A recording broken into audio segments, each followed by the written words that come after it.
Thanks again, everybody, for joining us. My name is Rebecca Spindler, and I'm the Executive Manager for Science and Conservation for Bush Heritage. I've been with Bush Heritage for just over 3 years now, and in case anyone was wondering, yes, I do have the best job in the world. I really appreciate you all taking the time and joining us for today's chat about the last season's fires, and particularly how Bush Heritage fared, how we're doing right now, and what we're doing in terms of preparing for the coming season. Today I recognise that I stand on what is, was, always will be Gadigal land, cared for tens of thousands of years by people of the Eora Nation. I pay my respects to the elders, past, present and emerging, of all the lands where we live and work, and recognise that as we stand on Australian soil, we stand on Aboriginal land. Thank you again for joining the conversation around the fires this last summer. We're very fortunate to have our National Fire Manager with us today, Richard Geddes. And after I give a short introduction, Richard will share with you some of his experience with the reserve staff through this last fire season, and how we're preparing for the next season. I'll give you a little bit of a snapshot as to our future plans, and then we'll open up for questions. So I live in the centre of Sydney, and it was an absolutely scouring start to this fire season. There's absolutely no doubt. We had many, many weeks of breathing intense smoke, and the air was really filled with an absolutely hazardous fire, the result of the fires.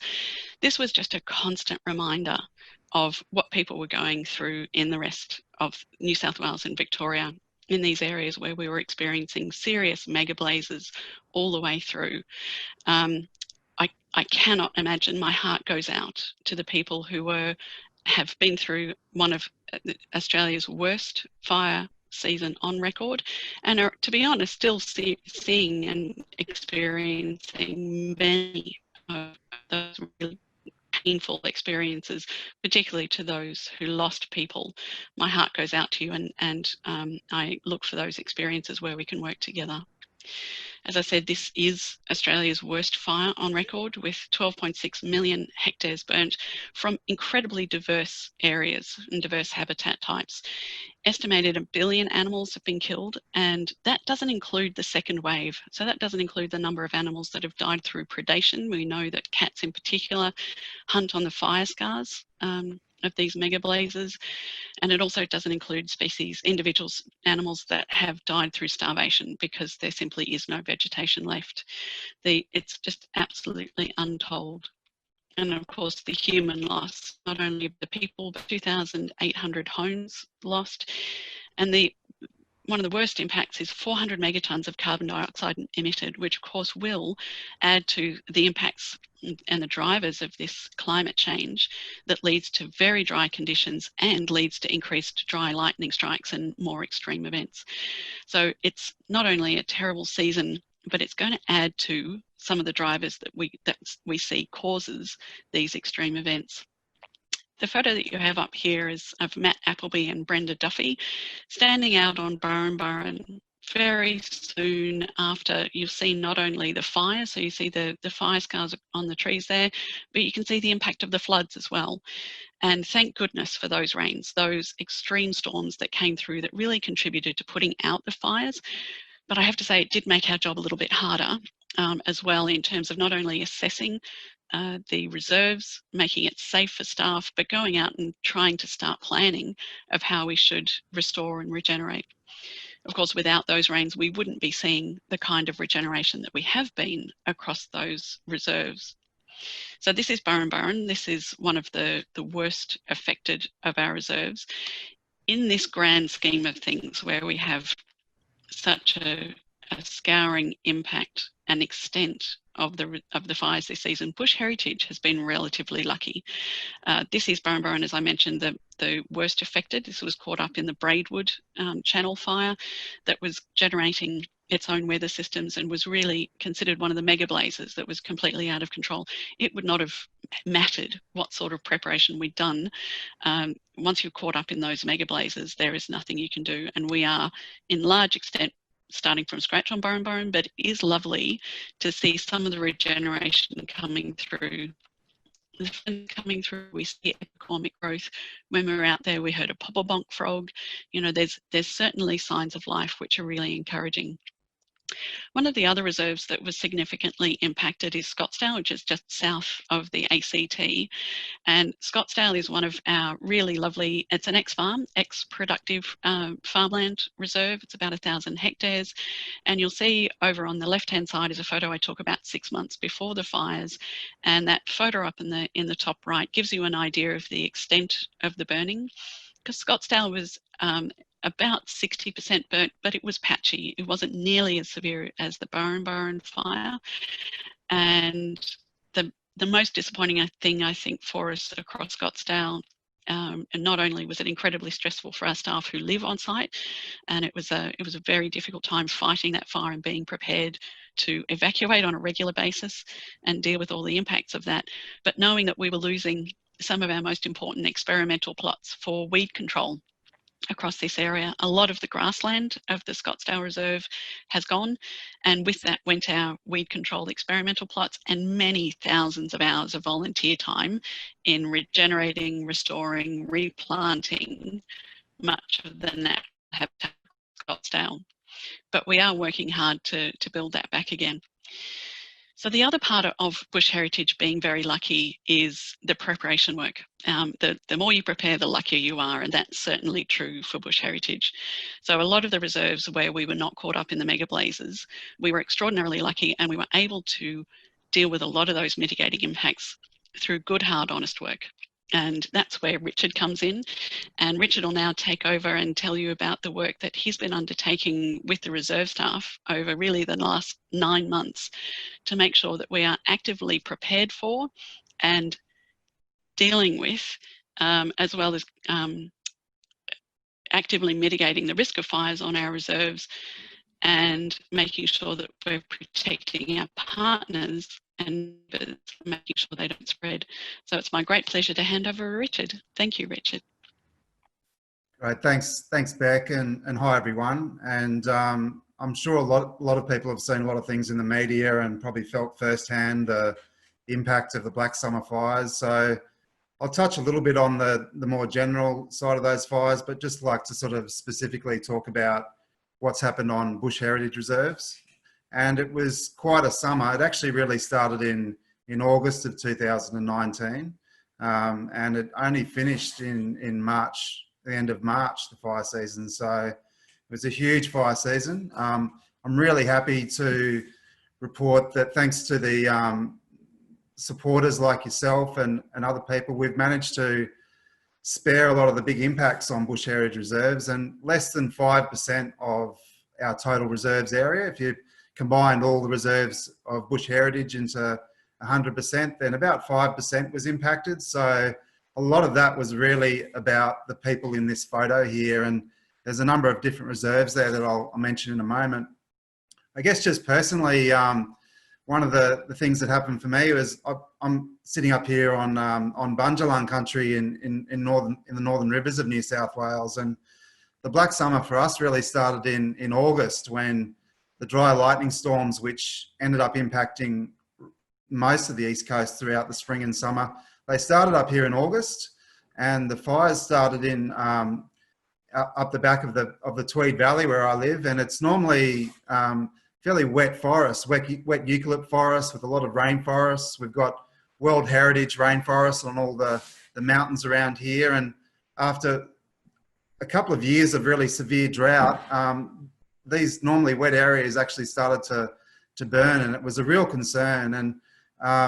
And we were actually choking on the smoke of those fires from about mid-August right through till the rains finally started to come through here in about December. The fires didn't go out, but at least we started to get some clear air, and that smoke obviously really started impacting further down in New South Wales. But in about September, with the bush heritage reserves really started to get impacted by fires, and the first dry lightning storm started to roll through our Queensland reserves and Yorka. If you look on this slide on the top right-hand corner, you've got, that's a picture from Yorka from the fires over the summer. You've got Paul Hales there pointing to a map, and the neighbouring pastoralists and other bush heritage workers all working in combination to stop these fires. was really pleasing to report that that first fire in Yorka was contained to less than 1% of the reserve.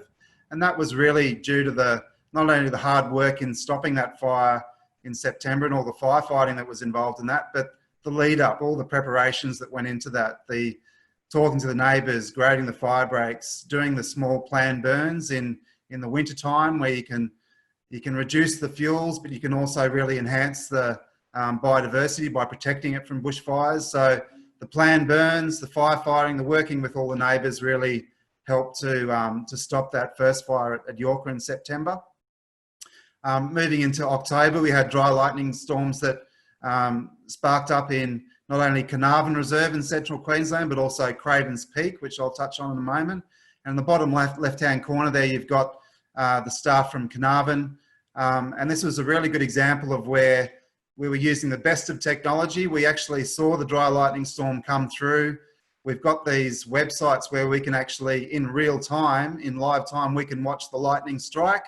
And we were watching on the internet the lightning strike. We sent a team out there and we managed to contain that first fire to within about 40 hectares, which was a real testament to the preparation work that Carnarvon had done in securing our fire breaks and our planned burning, but then responding really quickly to put that fire out.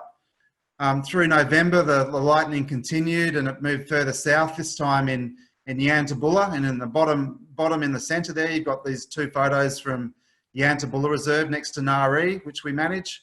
Yantabulla is a huge wetland that flooded last year and actually only just recently flooded again.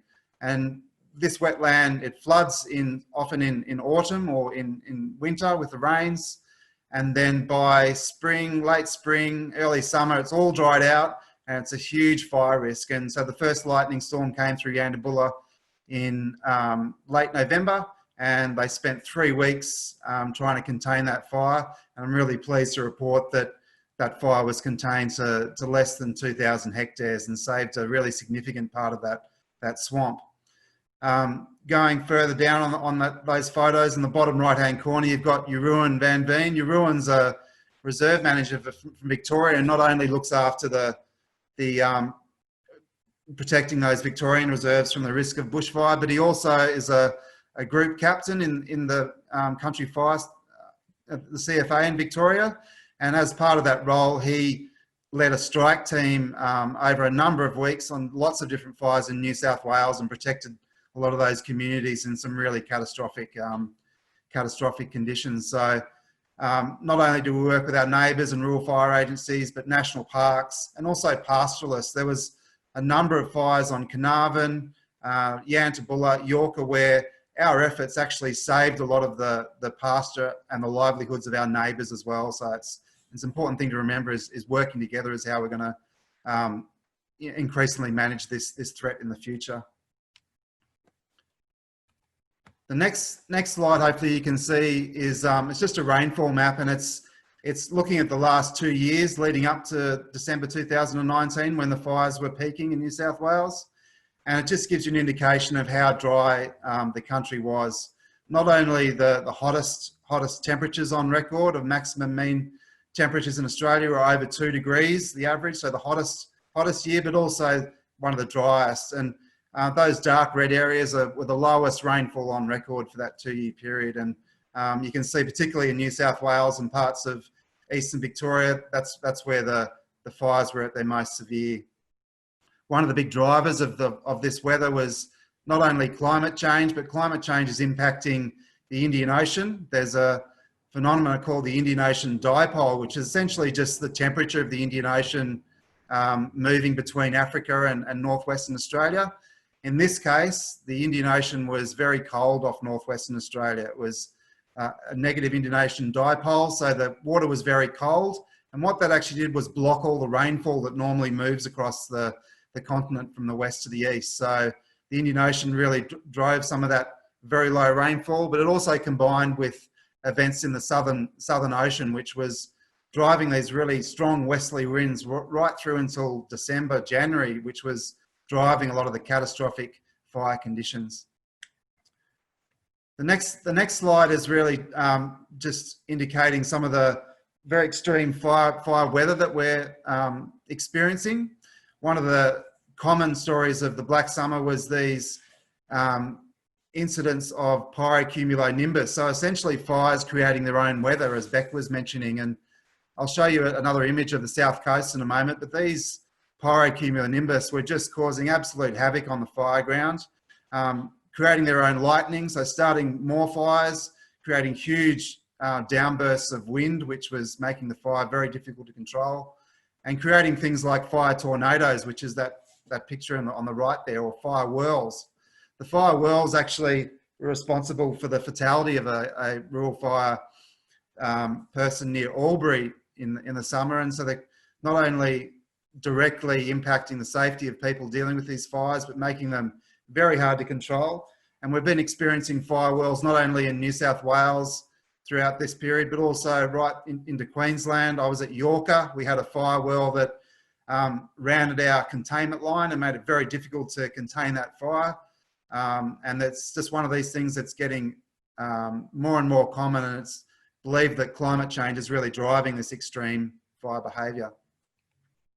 There's a lot of text on this next slide, but I just wanted to point out just a couple of things. The red areas are the areas of New South Wales that were burnt by these fires. There was also a lot of impact in Gippsland and in Queensland as well, but I'll just focus just for a moment just on New South Wales, because it really did bear the brunt of some of these fires.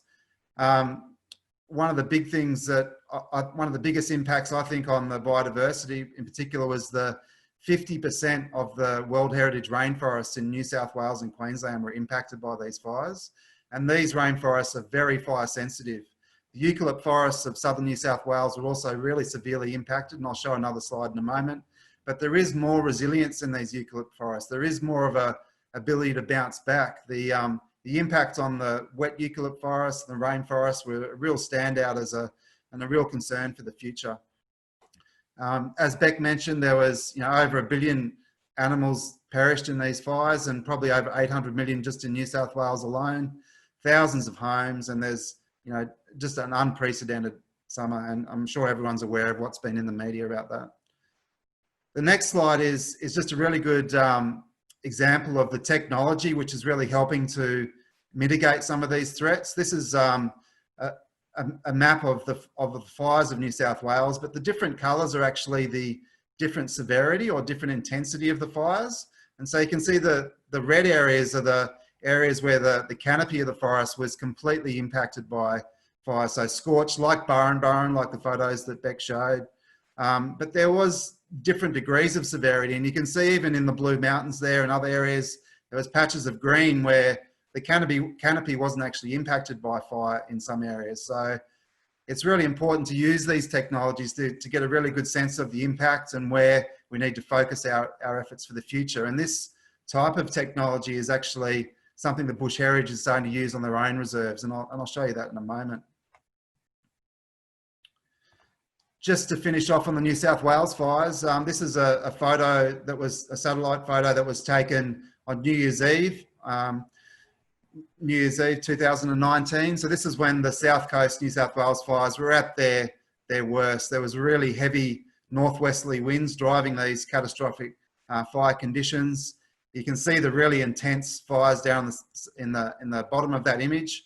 The scale of that photo is about 200 kilometres north-south, so it starts just south of Sydney, and the photo stretches right down towards Bega. And I'm really thankful to say that underneath that smoke cloud is Brogo Reserve, and Brogo Reserve remained unburnt. It narrowly missed a huge firestorm that devastated Cobargo and tragically claimed the lives of people there. But Brogo Reserve really now remains as a really important refuge and unburnt area in the sea of severely burnt Bega Valley and the surrounding area. So Brogo will be a really important area to maintain as a refuge. The next slide is actually relates to New Year's Eve as well. When the South Coast fires were raging on New Year's Eve, I got a call. I was just about to have a New Year's Eve champagne and got the call from a boss that the fire on Carnarvon Reserve, which had been started by a lightning strike on Christmas Eve of all time. So the staff at Carnarvon were fighting that fire from Christmas Eve through Christmas Day. And then by New Year's Eve, the fire really started to get out of control. So I got the call to go up and help. This image here is an image of part of Carnarvon, and the green areas are the areas that were burnt by planned burns in May and June and winter. These burns are very low intensity, and I'll show you a photo in a moment, but they were really key to stopping this fire. And I'm really glad to say that less than 1% of Carnarvon was burnt by this fire. We managed to contain it within about a week of in early January. So it was a great testament to the work that the team had done up there. The purple stars on that image there are the fires that were active in the last 12 hours on New Year's Eve. So you can see how it actually spread south over the blue line. The blue line is Carnarvon Reserve boundary, and actually spread south into the neighbouring pastoral property. And we're really happy to go out and give them a hand, and we actually managed to contain it on their neighbouring pastoral property as well. So a great example of us working with our neighbours to stop that fire. This next slide that hopefully you can see, this is some of the work that's recently done in the last couple of weeks. This is Chris, the reserve manager up at Carnarvon. He's done a small planned burn there. He's waited for the rain. We had really good rain in Carnarvon this year, and a couple of weeks after the rain finished, there's this perfect opportunity to do low intensity burns. We've got really good soil moisture after the rain. There's a lot of dew. We can light these fires in the late afternoon, and they can just trickle along and burn for a few hours, and then we can put them out with our crews and with the dew that falls overnight, and create a break that maybe might be 50 to 100 metres wide, but low intensity. The trees are they're not impacted at all. You can see the trees are really healthy, and it really helps us to have an anchor point. If there is a bushfire later on, we can use these planned burn areas to help stop that fire later on. This next slide that you hopefully can see, this is just an example of that satellite technology that we're using.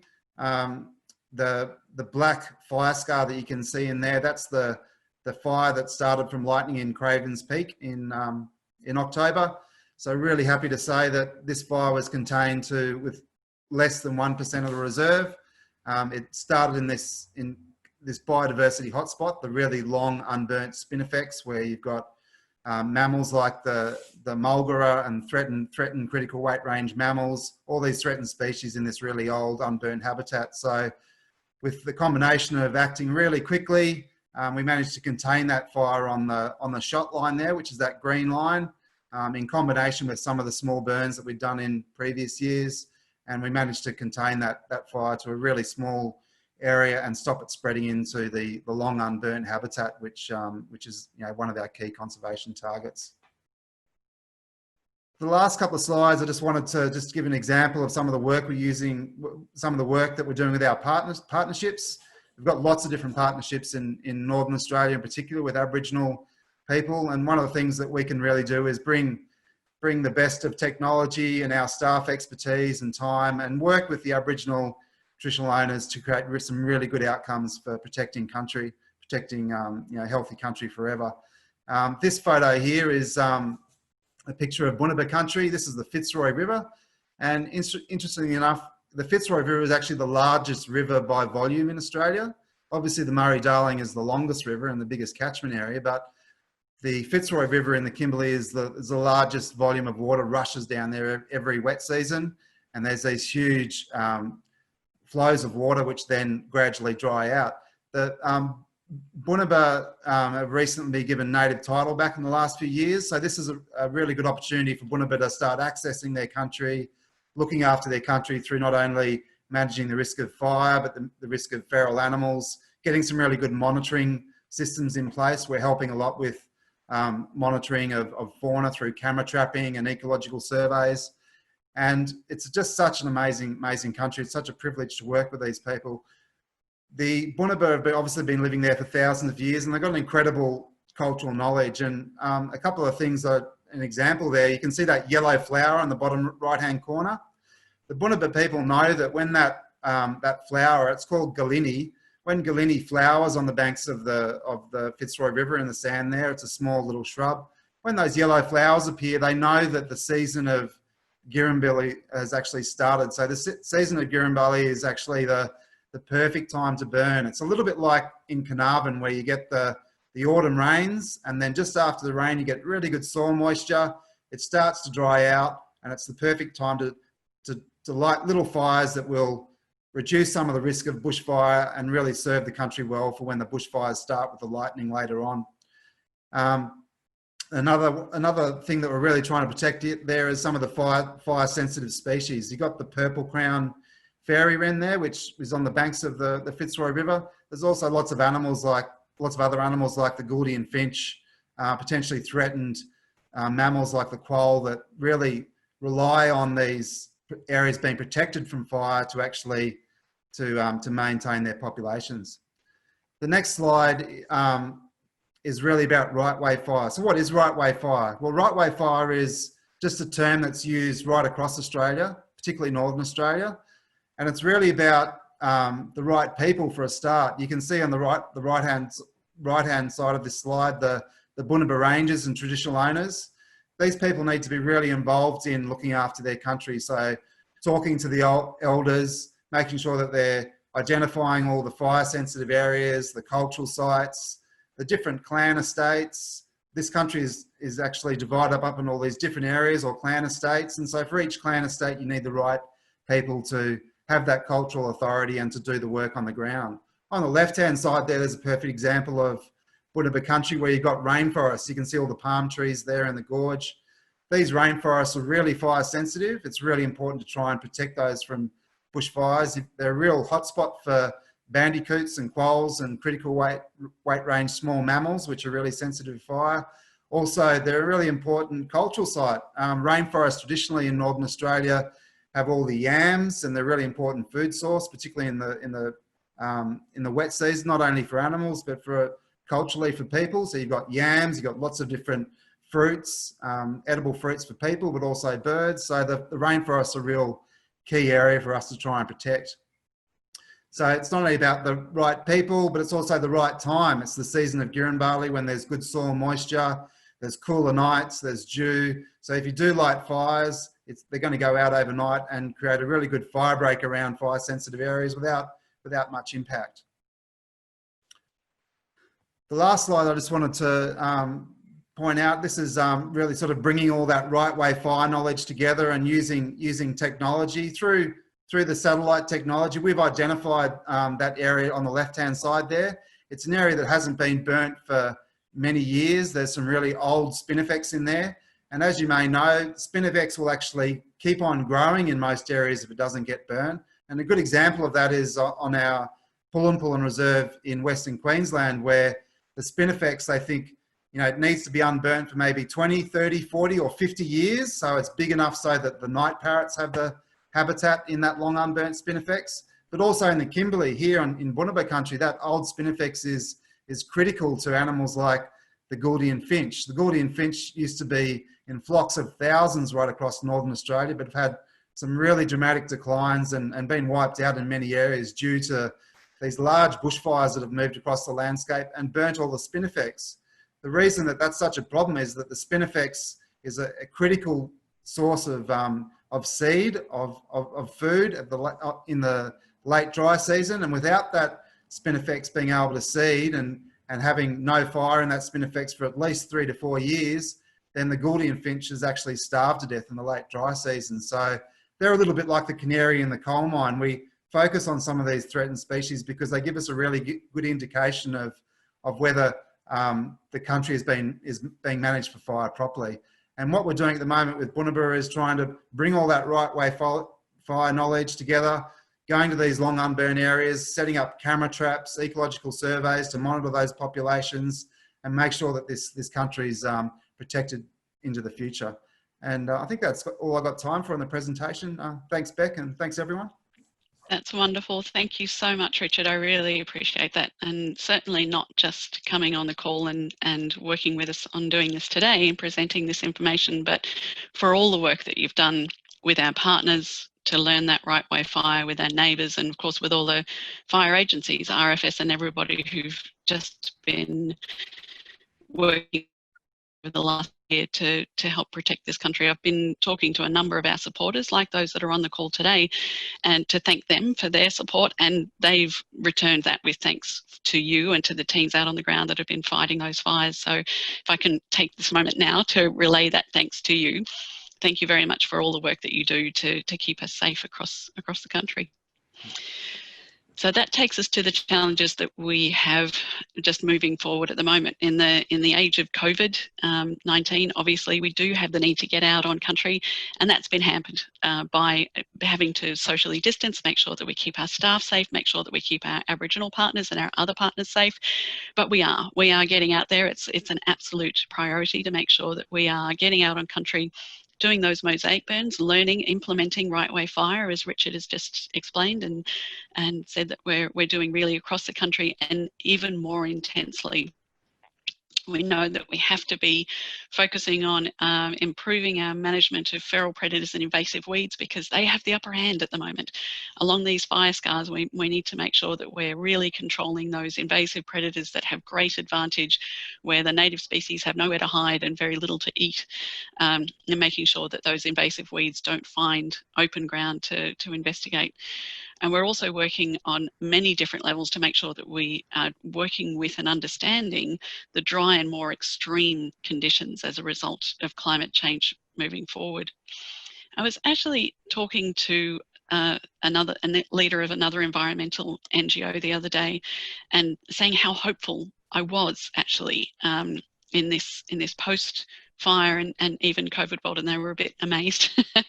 But it has been a really interesting experience to go through and see the impact of the fires, to see how much support there is in the community to try and do things differently, to really understand what are the underlying impacts of this, what are the drivers of these sorts of extreme change, and how do we work differently to mitigate it.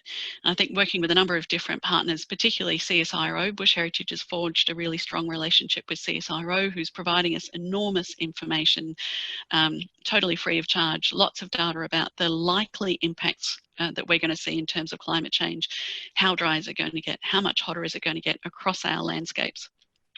Building that understanding into our conservation planning is really manage, not just for today, but really managing the land for tomorrow. It's a very human instinct, I think, to look at the land and understand the environmental conditions you have now, and managing the land to the best of your ability for right now.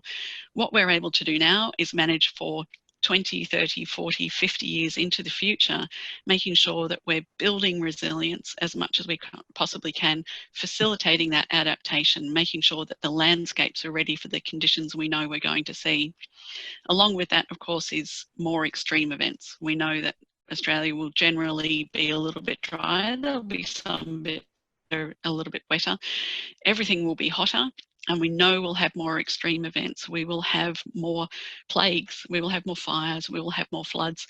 Making sure that Bush Heritage is 100% ready and able to deal with those sorts of events, as well as put in slightly more adventurous, proactive management regimes to make sure that we can get our habitats over the hump when we do have an extreme event.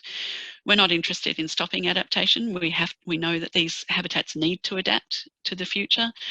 But in order to adapt, they need to survive these extreme events. So these are some of the things that we're working again with our traditional owners and Aboriginal partners really across the country, as well as academics and government, generating new ideas about how we manage natural landscapes to make sure that we can mitigate those really extreme events, as well as manage for the long-term resilience. So that's the end of, I did want to mention there's a lot more information from Richard and from our reserve staff, particularly around how we're dealing with the fires and preparing for the coming season in our bush tracks, which if you haven't received already, it should be coming into your email boxes and your newsletters, your mailboxes soon. And if you have any questions, please, again, don't hesitate to get in touch with us. That's the end of our presentation. I'll open up to questions. I will just remind you all that we're recording this, so we'd love to see your faces if you're happy to share, and we'd love to have your questions, but if you don't feel comfortable sharing your screen because we're recording, please just turn your little video icon off at the moment. Look at all these gorgeous faces. Hello, everybody, and thank you again so much for joining us. Please, at this moment, if you have a question, please just wave at me. You can put up your little digital hand or just unmute, and you can tell me your question, or you can type into the chat function, anything you'd like. Yes, Molly? When can we visit at Scottsdale or Burren? When can we visit them? Yeah, that's a very good question. Thank you for that. And it's certainly, I know a lot of our volunteers are itching to get out on ground and actually start helping us do the work that we need to do. We're not, we're not in lockdown, but we're still in really strong social isolation. So we don't know is really the answer just yet. Molly, I'm sorry about that. We will keep you up to date. Certainly if you're in our email lists and if you're on our volunteer lists, we'll let you know as soon as you can visit. But we're still really very concerned about just keeping our staff safe in these areas and making sure that we're not bringing infection unnecessarily to these areas. So we will let you know, we'll keep you posted. Thank you. Did anybody else have a question? Yes, Jenny.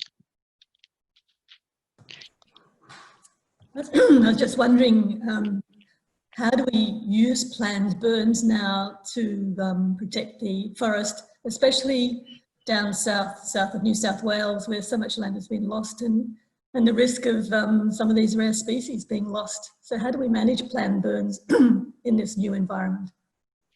Richard, I'll hand that one over to you. Yeah, thanks, Jenny. Thanks, Beck. I think the key is that every patch of country has to have a site-specific approach. So there's no one size fits all.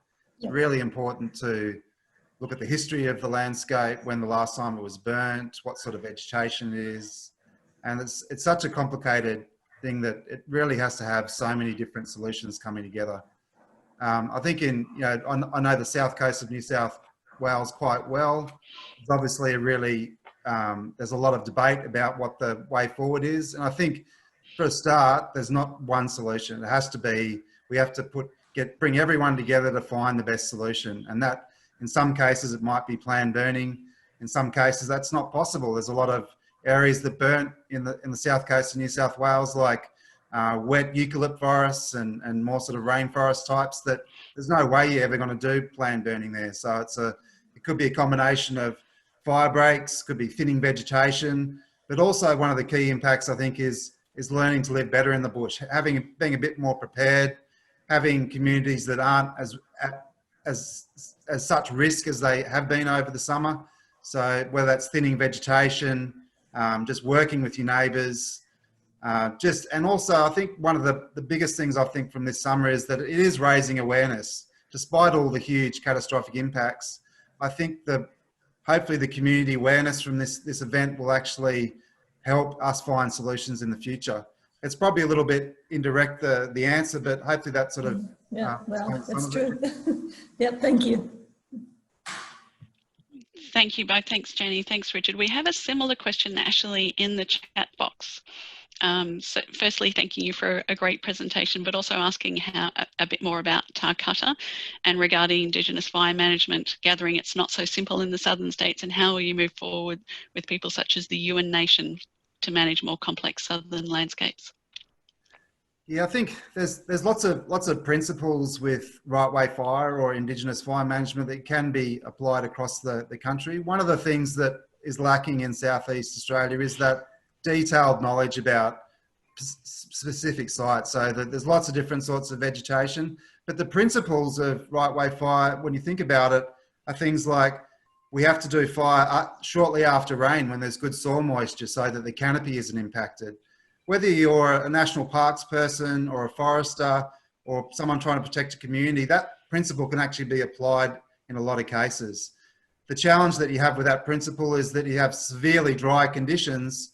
It may not be suitable to do any planned burning, but the principle to burn when there's good soil moisture and to try and not impact the canopy is a really important thing, and I think can be applied. Another principle is just to try and burn small areas when you do get opportunities. Burn small areas, because one thing that old people in, you know, Northern Australia and in the desert talk about is, you know, you can burn a small area and maybe it's a waste of time, but that's okay because at least you haven't burnt too much. So burning small areas in small windows.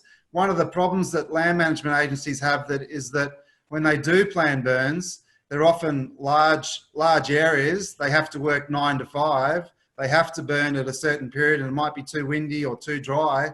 So we really need to look at those windows and to make sure that, you know, we might need to do burning at night time, for example, when the conditions are cooler. We need to resource those people so that the windows of opportunity are much bigger. I think just to go on and have a business as usual approach isn't going to provide many solutions.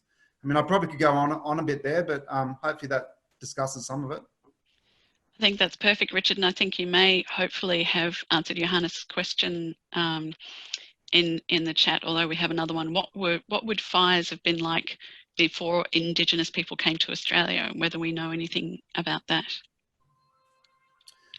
Yeah, and I think, you know, again, it's site specific. Australia is such a diverse country. You know, I work with, you know, the question talks about before white people came here, but I've actually, with our partnership areas, for example, I work with Otto Campion from Ramingining, and his people have never left the country. They've actually never left their clan estate. They've never actually stopped burning. So the knowledge has actually been passed on to generations, but in other areas, there hasn't been Aboriginal people there for many generations. So the knowledge has been lost. One of the things that's been really encouraging is that there's been an organisation called the Fire Sticks Alliance that some people may have heard of. Oliver Costello, Victor Stephenson. And what they're doing is they're going and finding where the old people still know some of the knowledge. And then if there's places where the knowledge has been lost, then they'll take those people down to another part of New South Wales or Queensland or whatever it is, and start the principles of burning small areas, not impacting the canopy, and starting to bring that knowledge back. So it's a long road, and it's not always a solution, but I think we need to look at all the solutions, all the technology, all the people's experience. There's a lot of pastoralists that have been, you know, they stopped burning 50 years ago because they couldn't burn anymore. So there's a lot of knowledge that's out there that we can really tap into and combine that with the best in technology to manage those threats that will come in the future. I posted a rather long-winded question in the chat, but I'm really interested in how bush heritage is influencing the politics of landscape management more generally, given that the impact of those fires crossed all sorts of tenure boundaries, and there's all sorts of reactions from the public and from the instrumentalities that govern those policies. Is there any hope that there'll be a concerted national policy come out of this? Yeah, it's a really good question, and obviously the Royal Commission into the bushfires that are going on at the moment is really drilling down onto some of that detail. The problem with Royal Commissions, as you may be aware, is that there's been a lot of Royal Commissions over the years, like the 2009 Black Saturday and previous, going right back to the 1930s. And a lot of these Royal Commissions have made similar findings, but I think, as you have alluded to, those findings or recommendations haven't always been taken up by our political leaders. So I guess it's yet to be seen whether they take up this last summer is actually going to cause some sort of change in political will, if you like.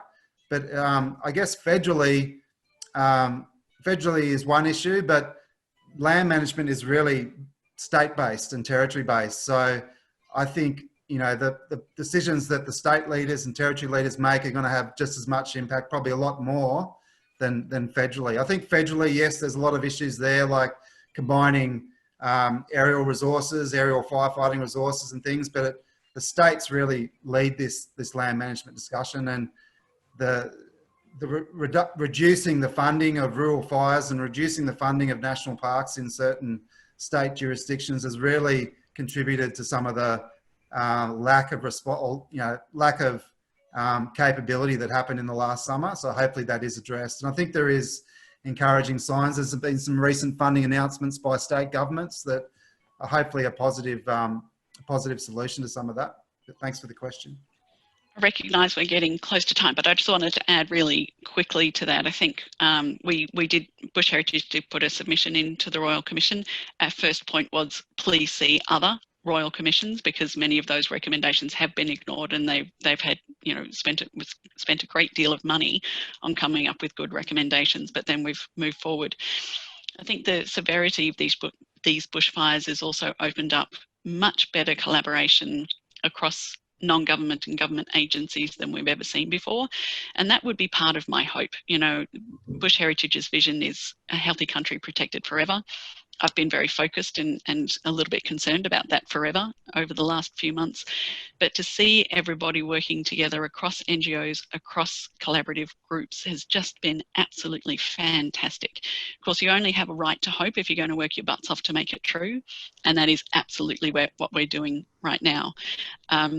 I think we probably should acknowledge that we are out of time. Thank everybody for coming. Please, Kath, I note that there is a question in Takata there. Please don't hesitate to send those questions in to us if you still have questions as a result of this. Read your bush tracks. If you still have questions, please get in touch. Thank you all so much for coming. It's been a joy to see your faces. Thank you all for your support, and we look forward to seeing you next time.